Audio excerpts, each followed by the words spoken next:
Bwana Yesu asifiwe. Nachukua fursa hii tena kukaribisha mtoto wa Mungu, kwa sababu Mungu amekuwa mwema, Mungu ni mwaminifu.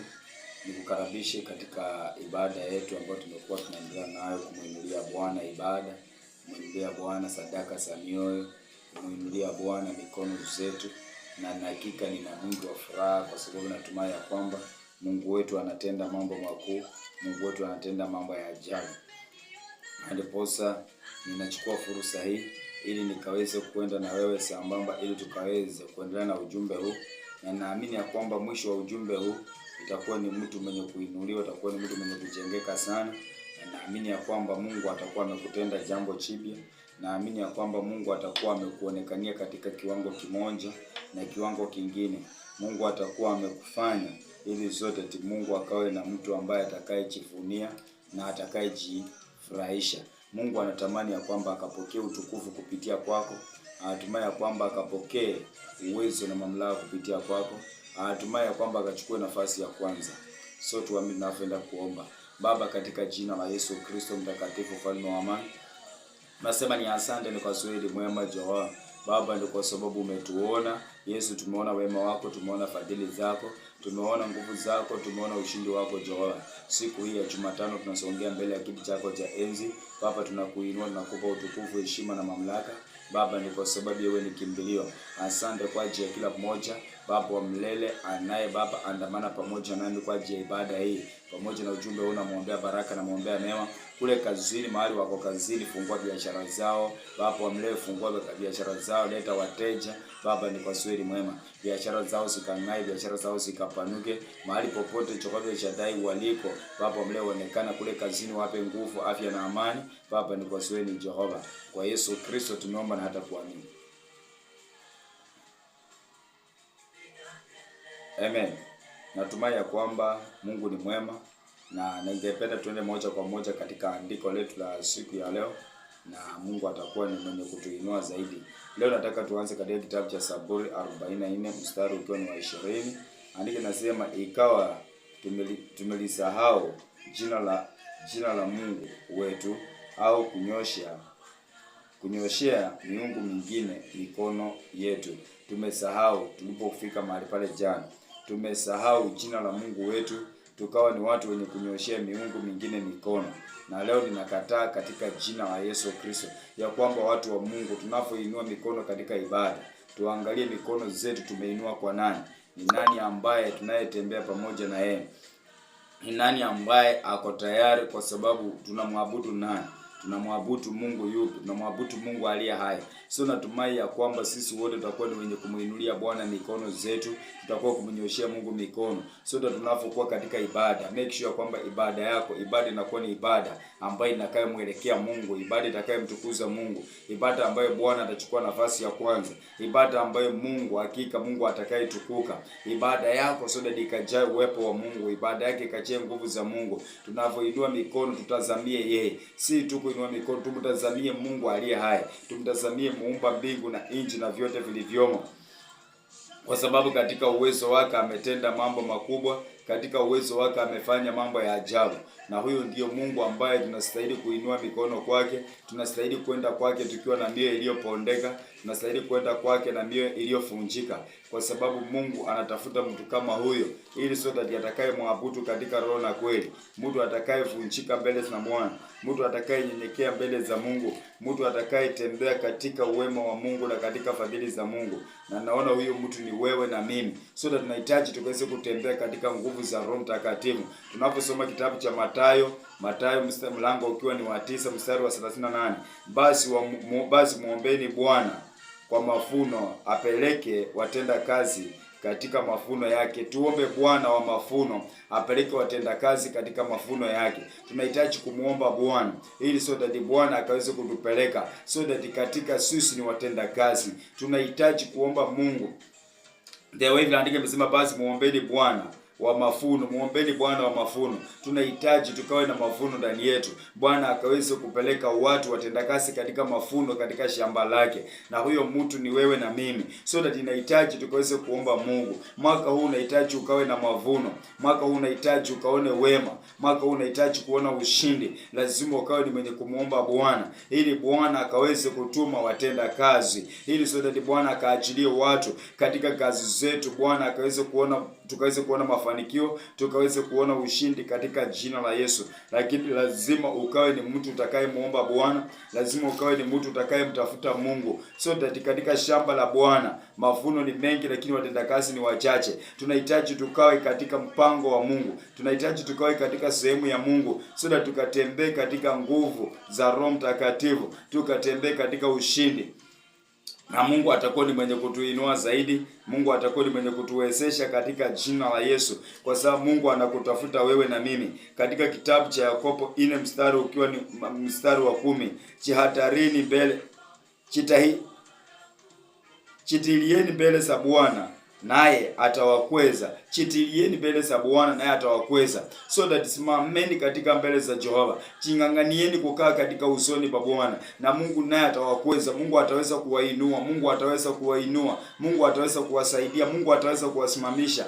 Tung'ang'anie kukaa katika mkono wa Bwana. Tung'ang'anie kukaa katika ulinzi wa Bwana. Tung'ang'anie kukaa katika mrengo hizo, that Mungu akaweze kuenda pamoja naye.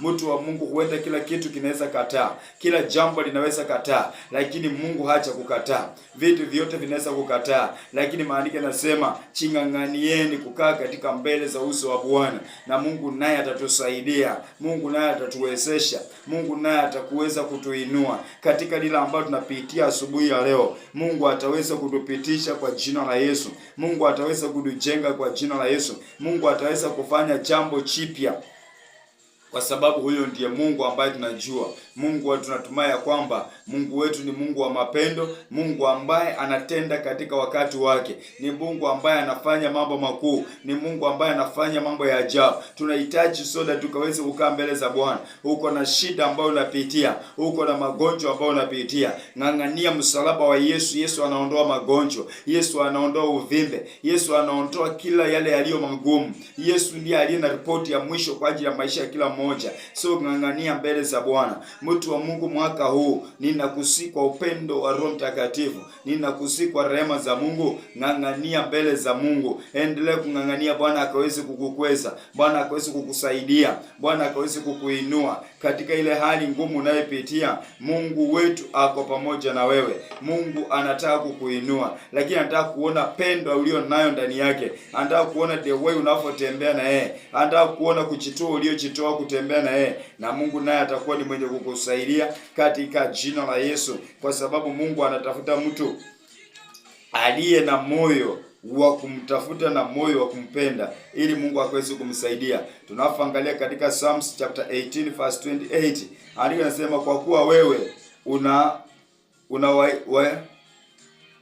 unaiwasha taa yangu, Bwana Mungu wangu anaiangazia giza langu. Kwa kuwa wewe Bwana, maandiko yanasema, kwa kuwa wewe Bwana unaiwasha taa yangu, Bwana Mungu wangu anayeangazia giza langu. Katika ile hali unayopitia, Bwana ndiye anayewasha taa ya maisha yako. Bwana anaweza achilia rehema katika maisha yako. Katika ile giza unayopitia, katika zile changamoto unazopitia, Bwana atawasha taa ndani yako. Mungu ndiye anayewasha taa, si mwanadamu, bali ni Jehova anayewasha taa ndani yako. Na kwa sababu yeye anaangazia giza lililo kwa maisha yako, huenda ni giza la magonjwa, huenda ni giza la umaskini, huenda ni giza la kukosa kazi, Bwana atawasha taa kwa jina la Yesu Kristo. Bwana aashe taa kwa maisha yako. Bwana achilie afya kwa jina la Yesu. Bwana achilie rehema kwa jina la Yesu. Bwana achilie ushindi kwa jina la Yesu. Ninatangaza kwa mamlaka ya damu ya Yesu, hiyo taa ikawake kwa jina la Yesu Kristo. Hiyo taa ikawake Jehova, katika jina la Yesu.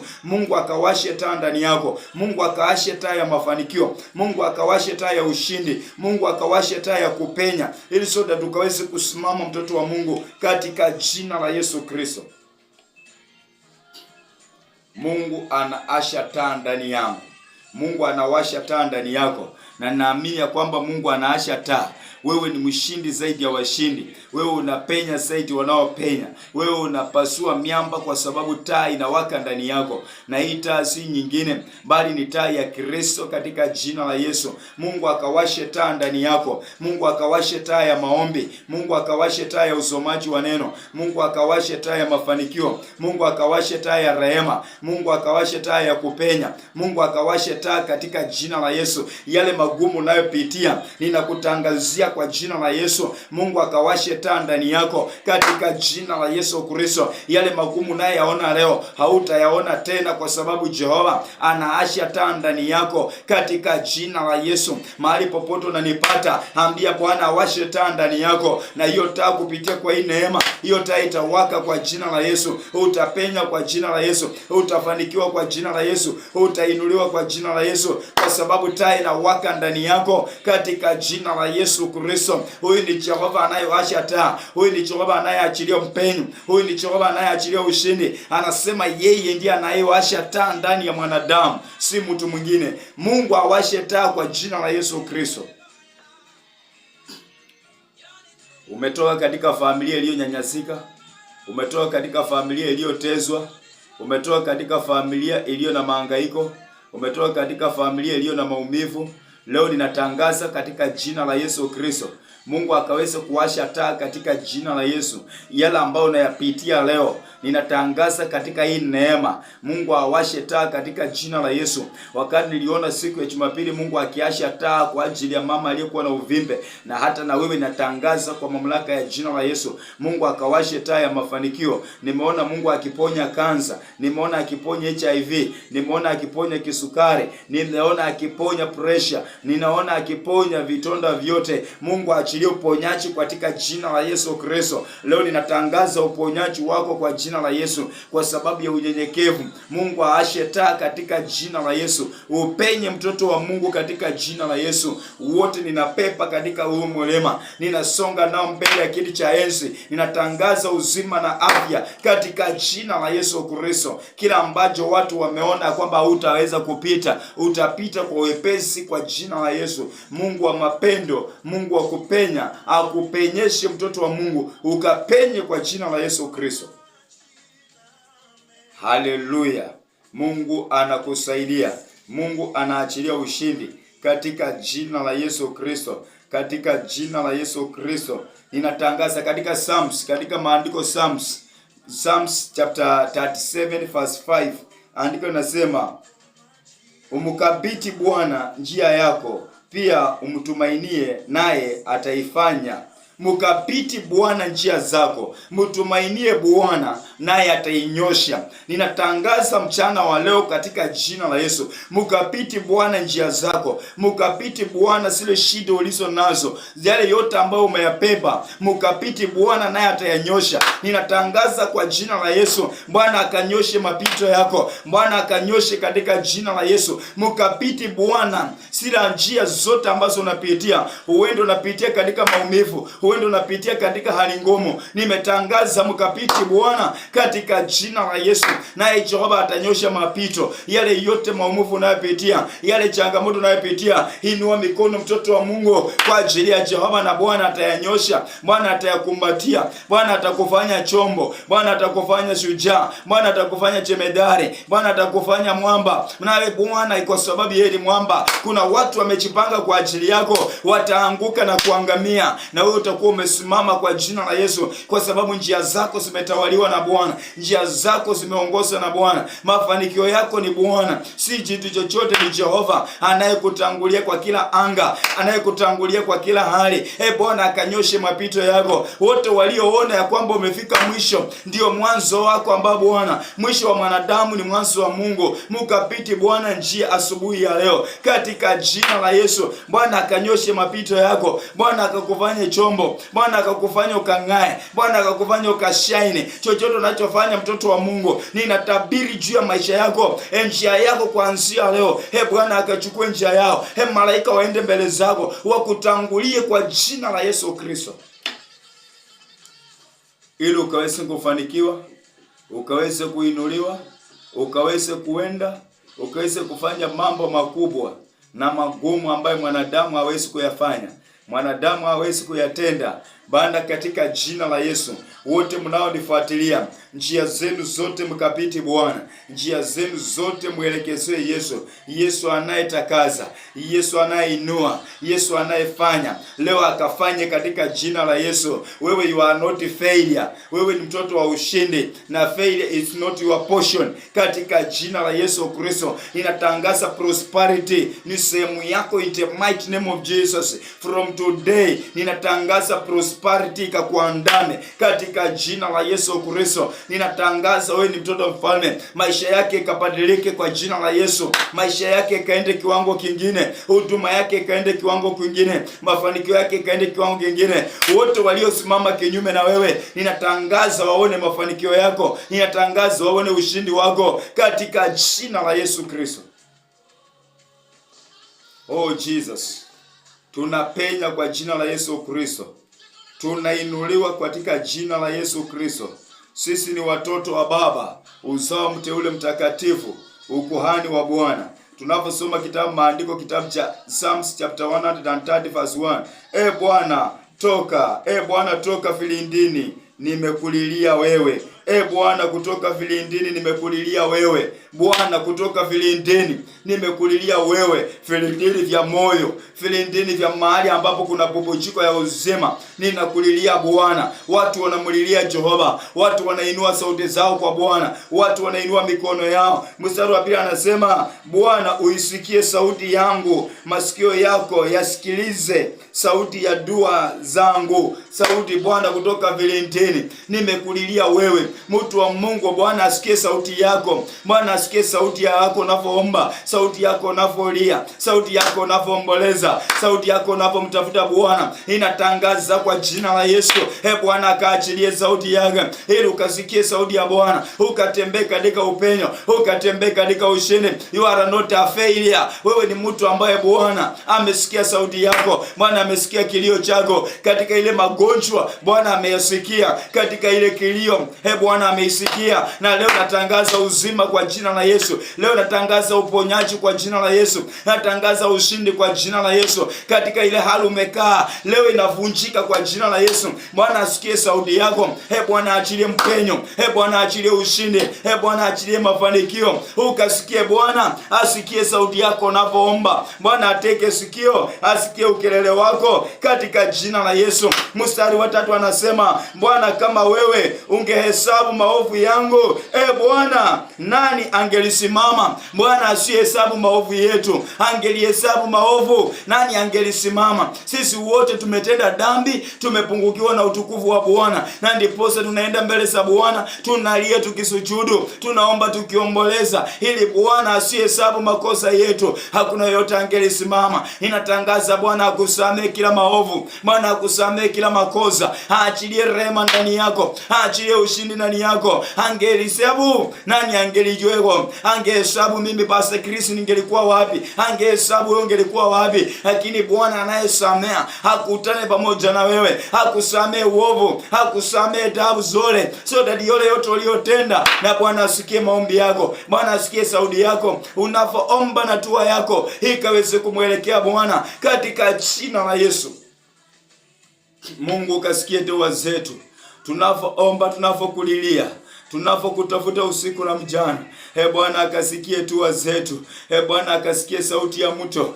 Natangaza Bwana akasikie sauti ya mto katika jina la Yesu. Mungu akasikie sauti yako. Mungu akasikie maombi yako. Yale yote ambayo umeomba tangia mwaka ulipoanza. Kumekuwa na mambo mengi umekuwa na yaombea. Kumekuwa na mambo mengi umekuwa na lilia Bwana. Unamwambia Bwana, Baba nikumbuke na mimi. Bwana akumbuke familia yako. Baba akumbuke jamii yako. Baba akumbuke watoto wako. Baba akumbuke ile, akumbuke mama yako mzazi, akumbuke watoto wenu, akumbuke jamii yenu. Mwaka huu katika kila chochote ulikoinuka, Bwana ukalilia Bwana, ninasema Bwana akutane na wewe katika jina la Yesu. Katika Acts of Apostle, Matendo ya Mtume mstari ukiwa ni 3, mlango wa 3 mstari wa 7 anasema, akamshika mkono wa kuume, akamuinua mara nyayo zake na vifundo vya miguu yake vikatiwa nguvu, akamuinua nyaya za mikono yake mara vifundo. Ninatangaza kwa jina la Yesu, ndio andiko nasema katika andiko, akamshika mkono wake wa kuume. Bwana akushike mkono wa kuume. Bwana akushike mkono leo. Bwana ashike mtumishi wako mkono. Bwana akushike mkono kwa lile ambalo unalifanya. Bwana akaweze kukushika mkono kwa kila ambacho unakitenda. Bwana akakushike mkono kwa jina la Yesu. Bwana akakushike mkono. Bwana akakuinue. Bwana akakutawale. Bwana akakutende. Bwana akakufanye chombo. Bwana akakuinue, akakupeleke kiwango kingine. Inatangaza kwa jina la Yesu. Bwana akuinue katika jina la Yesu. Bwana akushike mkono wa kuume. Bwana akakuhifadhi mtoto wa Mungu. Mara nyaya zako sikashikamane.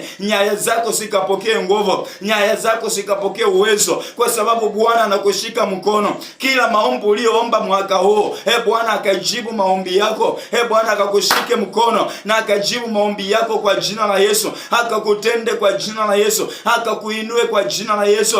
Mara alipomshika mkono akamuinua na unyaya wako ukashikamana.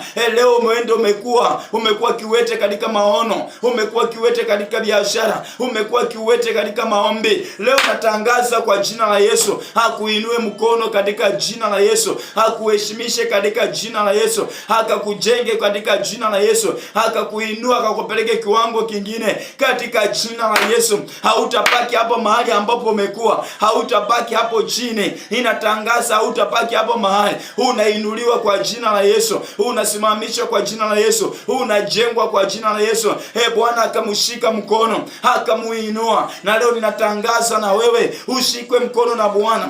Bwana akaweze kukuinua, Bwana akaweze kukujenga, Bwana akaweze kukusimamisha. Mwaka huu ni mwaka wako wa kuinuliwa, mwaka huu ni mwaka wako wa kubarikiwa, mwaka huu ni mwaka wako wa kupenya, mwaka huu ni mwaka wako wa kutengeneza jina, mwaka huu ni mwaka wa kubadilishwa jina, mwaka huu ni mwaka wako wa kutengenezewa, so that waliokudharau wataona mema yako, wataona mafanikio yako, wataona ushindi wako ukipenya kwa jina la Yesu. You are unstoppable. Mwaka huu hautasuiliwa. Mwaka huu ni wako, mtoto wa Mungu, ya kufanya mambo makuu, ya kufanya mambo ya ajabu. Mwaka huu ni mwaka wa kushuhudia mema ya Bwana ambaye ameyatenda, kwa sababu Bwana anakuinua mkono, Bwana anakushikilia.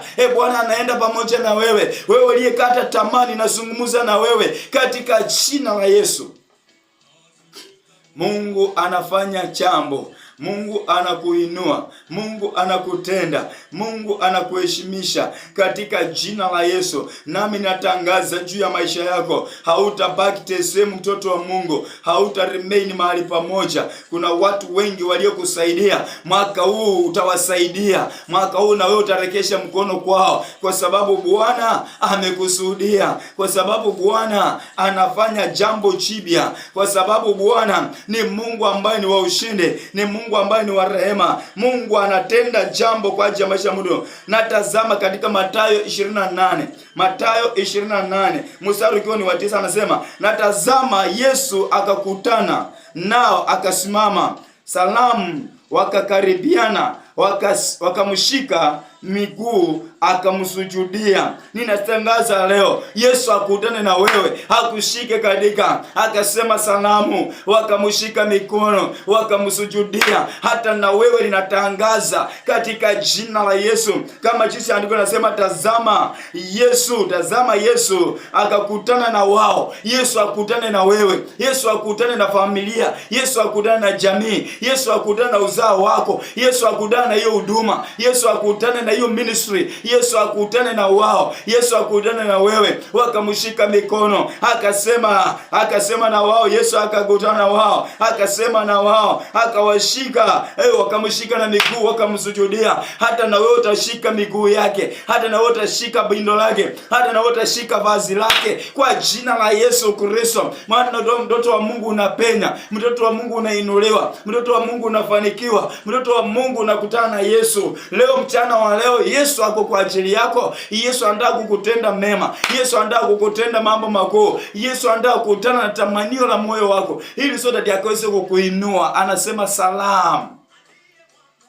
Oh Jesus, Jesus of Nazareth anasema salamu. Ninaporudia katika tazama, Yesu akakutana na wao, akasema salamu, wakakaribia, wakamshika miguu, wakasujudu. Yesu akakaribia na wao, akasema salamu. Leo Yesu anasema salamu kwako. Yesu leo anakusalamia wewe. Yesu leo ako na haja na wewe, anasema salamu, anakukaribia. Karibia Bwana, karibia neema, karibia fadhili, ili ukakutana na Jehova, akakushike kwa mikono, akakushike kwa miguu, ukashindana na yeye, ukakuze Yesu na ukapenye kwa jina la Yesu. Kila ambacho unapitia leo ninatangaza kwa jina la Yesu. Yesu anakutana na wewe. Yesu anakufanya kiumbe tofauti, kwa sababu leo umekutana na yeye. Haujakutana na mtu mwingine. Umekutana na Simba wa Yuda, umekutana na jemedari, umekutana na shujaa, umekutana na kabila wa Yuda ambaye amebeba uwezo na mamlaka kwa ajili yako, na utapenya kwa jina la Yesu.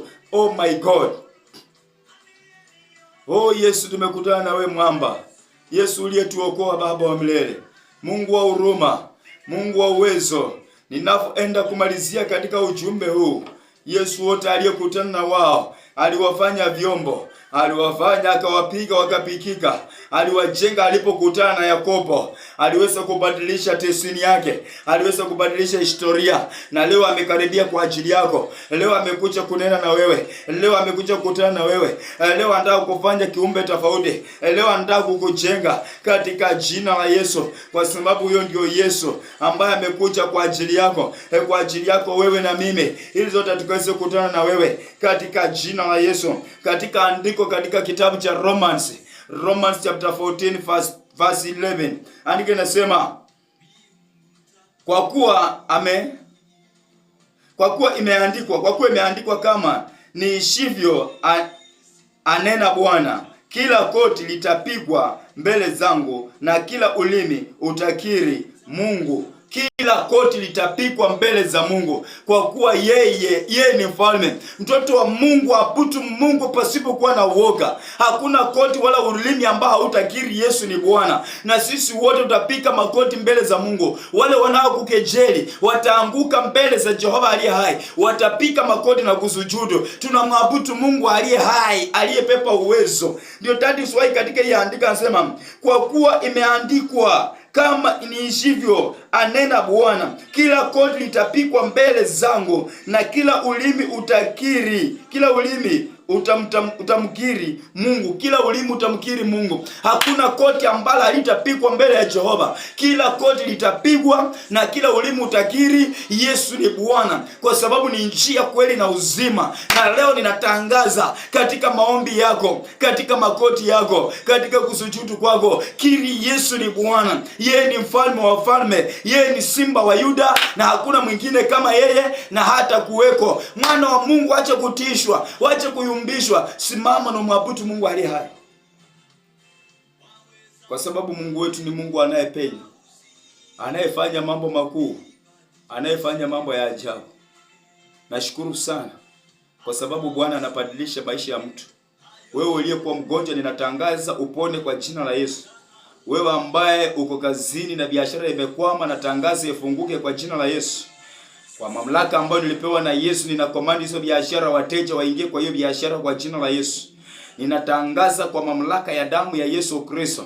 Wewe ambaye uko na hali ambazo uelewi katika maisha yako, leo utaelewa kwa jina la Yesu, kwa sababu Yesu ameshuka kwa ajili yako. Ninaongea na wewe katika jina la Yesu. Ninaongea na wewe mtumishi ambaye huduma na kusumbua mpaka umekata tamaa. Endelea mbele na hiyo huduma, endelea mbele katika jina la Yesu, kwa sababu Yesu anakuzudi na lengo kwa ajili ya hiyo huduma. Ninatangaza juu ya maisha ya kila mmoja. Ninatabiri uzima na afya katika jina la Yesu. Wewe ambaye usiye na kazi, ninatangaza katika jina la Yesu, pokea kazi kwa jina la Yesu Kristo. Pokea kazi katika jina la Yesu Kristo. Milango ya kazi imefunguka. Wewe ambaye una uvimbe ndani ya tumbo, chizi Mungu niliona akiondoa uvimbe, pokea roho ya uzima katika jina la Yesu Kristo. Kila madhabahu zote nimezivunja katika jina la Yesu. Ninatangaza uponyaji katika jina la Yesu. Ninatangaza uzima, ninatangaza amani katika jina la Yesu. Wewe ni mtoto wa Mungu ambaye Mungu alikuumba ukiwa sawa. Hali yoyote ambayo Mungu hakuumba nayo iondoke kwa jina la Yesu Kristo. Laana zote zivunjike kwa jina la Yesu. Mikosi iondoke kwa jina la Yesu. Vizuizi zivunjike kwa jina la Yesu. Kila minyororo zote zivunjwe katika jina la Yesu Kristo. Wewe ambao unaandamwa na magonjwa kila mara, wewe unaandamwa kila mara na roho za umaskini, unaandamwa na ndoto mbaya, na zivunja kwa jina la Yesu Kristo, sikuachilie. In the mighty name of Jesus.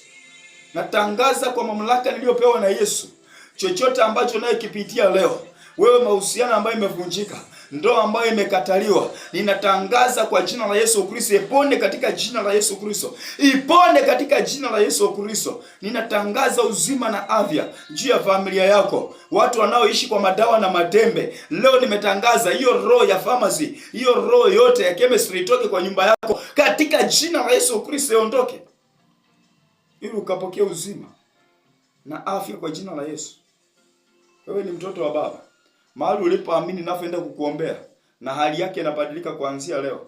Kuanzia leo naenda katika kiwango kingine. Kuanzia leo wewe si mtu wa kawaida. Natangaza uzima juu yako. Natangaza hii ministry ikapokee kibali kipi, ikapokee neema mpya katika jina la Yesu.